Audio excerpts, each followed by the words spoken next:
Anda telah mengunduh podcast yang dipaparkan oleh Pendeta Dr. Erastus Sabdono ini dari truth.id/voice. Selamat mendengarkan podcast ini. Shalom saudara sekalian, salam sejahtera. Kebenaran hari ini berjudul Selesai Sebelum Selesai. Satu hal yang harus membuat kita benar-benar gemetar adalah jika kita meninggal dunia tanpa memiliki Allah yang benar.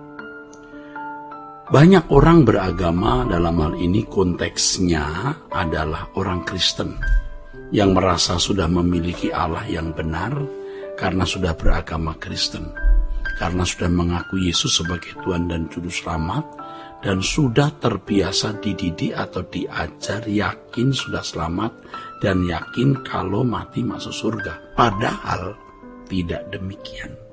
Sesungguhnya inilah penyesatan yang benar-benar sukses dari kuasa kegelapan yang terjadi secara masif dan berabad-abad. Ini penyesatan yang berhasil dalam waktu yang panjang, dalam kurun waktu panjang, di mana kekristenan menjadi sekedar keberagamaan dan orang yang beragama Kristen merasa sudah memiliki Allah. Padahal kehidupan mereka tidak menunjukkan yang mereka memiliki Allah. Jadi belum tentu orang beragama dalam konteks Kristen artinya beragama Kristen sudah berarti memiliki Allah. Belum tentu, saudaraku. Kalau di perjanjian lama bangsa Israel memiliki Allah dan dimiliki Allah, yaitu kalau mereka hidup di dalam Taurat, dan mereka menyembah Elohim Yahweh, saudaraku. Dan dasar dari hukum Taurat itu adalah 10 perintah Allah yang dikenal dengan nama Dekalog atau Dasatita. Kalau mereka tidak melakukan hukum Taurat, mereka tidak memiliki Allah atau tidak layak menjadi umat Allah. Mereka terhukum. Kalau mereka tidak melakukan hukum Taurat, maka mereka dihukum dengan dibiarkan kalah dalam berperang, tidak memiliki panen yang berhasil. Bahkan Allah sendiri mendatangkan bencana, wabah, penyakit, dan berbagai tulah. Porsi berkat yang mestinya disediakan bagi bangsa itu tidak diberikan, yaitu ketika mereka memiliki Allah lain. Ini merupakan kebencian bagi Allah, kejijikan di mata Allah. Maka hukumannya bukan saja atas bangsa itu sendiri, tapi juga anak cucu serta keturunan mereka. Nah, saudaraku sekalian, bagaimana dengan kehidupan orang percaya perjanjian baru, saudara? Apakah sama dengan bangsa Israel? Kekristenan memiliki standar yang lebih tinggi. Jelas tidak boleh ada Allah lain. Allah kita sama dengan Allahnya bangsa Israel, Elohim Yahweh. Dan kita mengenal Allah kita bukan hanya dari aspek-aspek yang bangsa Israel bisa mengenal Allah. Kita bisa mengenal Allah secara mendalam dan lebih lengkap karena Roh Kudus menuntun kita. Kita mengenal Allah bukan hanya Allah Elohim Yahweh, satu-satunya Allah yang benar, tetapi juga putra tunggalnya Tuhan Yesus Kristus. Seperti yang dikatakan dalam Yohanes 17 ayat yang ketiga, bahwa Dia satu-satunya Allah yang benar dan Yesus Kristus yang diutus. Yesus yang nanti suatu hari menjadi Tuhan dan Raja, dan sekarang pun Dia adalah Tuhan, yang akan mewujudkan pemerintahan Allah di langit baru, bumi baru, di mana Yesus menjadi Tuhan bagi kemuliaan Allah. Apa standar orang percaya untuk memiliki Allah? Kalau bangsa Israel harus melakukan hukum Taurat, dan tidak beralih ke Allah lain. Lalu bagaimana standar orang Kristen, orang percaya? Apakah cukup dengan berbuat baik dan melakukan hukum dan ke gereja?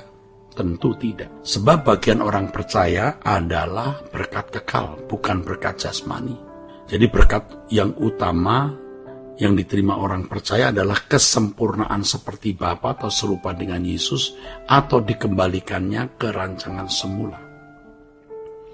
Mungkin seseorang memang masih percaya Allah, memang masih beragama Kristen, memang masih ke gereja. Apakah itu cukup?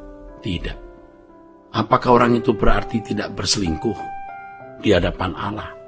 Kalau hanya tidak kedukun, kalau hanya tidak pindah agama, kalau hanya tidak menyembah Allah lain atau sinkritistis, itu bukan berarti tidak selingkuh.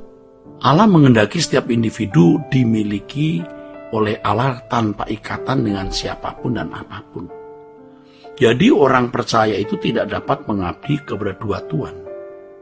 Jadi ketika seseorang terikat pada percintaan dunia, keindahan dunia, dia sudah selingkuh walaupun dia Kristen, walaupun dia aktivis, walaupun dia pendeta.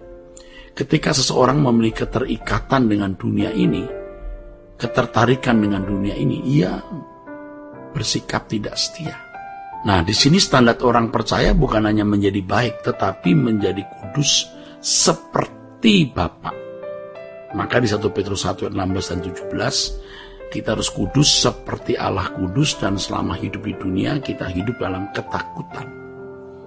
Ketakutan dalam arti sikap hormat yang mendalam kepada Allah, supaya kita tidak melakukan apa yang melukai hati Allah. Karena Roh Kudus dimeteraikan dalam diri kita, segala sesuatu yang kita lakukan itu menimbulkan reaksi Allah. Allah yang responsif itu. Kalau bangsa Israel tidak taat, langsung dihukum, dan hukuman itu dalam bentuk secara fisik. Tapi kalau orang percaya bisa ditegur berkali-kali, dididik berkali-kali. Tetapi kalau masih keras kepala, bisa dibiarkan dan hukuman itu nanti di kekekalan baru dibuang, ya. Ya, seperti yang dikatakan dalam Matius pasal 7 ayat 21 sampai 23, baru berkata, "Aku tidak kenal kamu." Baru Tuhan berkata, "Aku tidak kenal kamu." Allah itu sabar, saudara sekalian, sabar menuntun kita. Tapi jangan sia-siakan kesabaran Allah dengan melecehkannya. Allah sabar, tapi kalau kita terus-menerus berbuat dosa, terus-menerus terikat dengan percintaan dunia, wah, bisa dibuang, saudaraku. Kalau orang sudah diberi kesempatan demi kesempatan masih keras kepala, bisa dibuang. Makanya kita harus sudah selesai sebelum selesai. Artinya sebelum kita mati, kita sudah menyelesaikan kehidupan kita untuk menjadi anak-anak Allah yang berkenan. Kita tidak bisa memiliki Allah kalau kita tidak kehilangan segala sesuatu. Jadi kita harus rela tidak memiliki siapa-siapa dan tidak memiliki apa-apa kecuali memiliki Tuhan. Kalaupun kita memiliki jabatan, ya kita gunakan jabatan bukan untuk kebanggaan kita, tetapi untuk kepentingan kerajaan surga. Oleh sebab itu, setiap kita harus mengadakan penyelesaian dengan Allah. Apakah masih ada sesuatu di dalam hidup kita yang belum kita selesaikan? Kita minta ampun dan berkomitmen tidak melakukan apapun yang melukai hati Tuhan. Ya, kita bukan hanya bisa berkata, "Tuhan, aku milikmu." Namun pada waktu menjalani hidup sehari-hari, ternyata kita masih memiliki diri kita sendiri. Kalau kita berkata, "Aku milikmu Tuhan," berarti kita harus mau menuruti kehendak Allah. Kesempatan berbuat dosa tidak boleh kita gunakan untuk pemuasan diri. Ketika kita ditampar pipi kanan, kita harus memberi pipi kiri. Kita dijahati, kita diam, kita mengalah. Di situ kita merajut pujian penyembahan yang benar, kita merajut kehidupan yang berkenan di hadapan Allah. Kalau kita mengaku dimiliki oleh Allah, kita tidak boleh memiliki kepentingan apapun, kecuali satu, memuaskan perasaan Allah.